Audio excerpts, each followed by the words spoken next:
తిరుమల తొలి గడప కడపలో వైభవంగా వైకుంఠ ఏకాదశి దేవుని కలప ఆలయానికి భక్తులు భారీగా తరలివచ్చారు.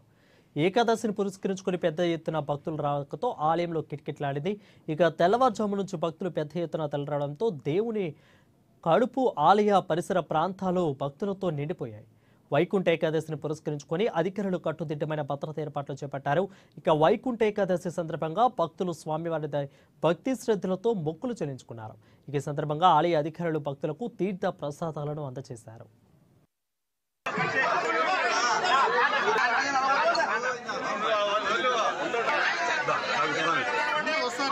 శ్రీ వెంకట నివాసాయ శ్రీనివాసాయ మంగళం.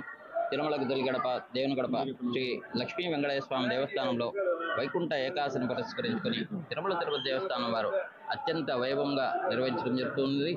అందులో భాగంగా ఈరోజు స్వామివారికి ధనుర్మాస ఆరాధన మరియు శ్రపణం నిర్వహించి స్వామివారిని 4 గంటలకు మూలవారి దర్శనము మరియు 5 గంటలకు ఉత్తర ద్వారం దగ్గర స్వామివారిని వెంచేపు చేసినాము. ఈ వైకుంఠ ఏకాదశి పర్వదినం విశేషమేమనగా క్షీరసాగర సంవత్సరంలో 24 ఏకాదశులు వస్తాయి. అందులో 4 అత్యంత పవిత్రమైనవి. అందులో ధనుర్మాసంలో వచ్చే ఏకాదశిని ముక్కోటి ఏకాదశి మరియు వైకుంఠ ఏకాదశి అని పిలుస్తారు.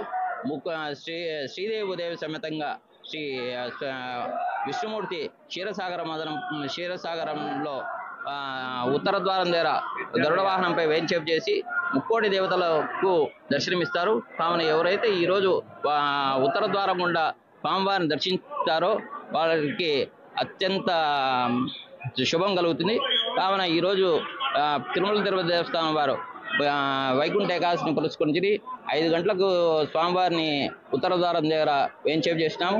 మధ్యాహ్నం 12 వరకు ఉత్తర ద్వారం దగ్గర స్వామివారు ఉంటారు. కావున భక్తాదులందరూ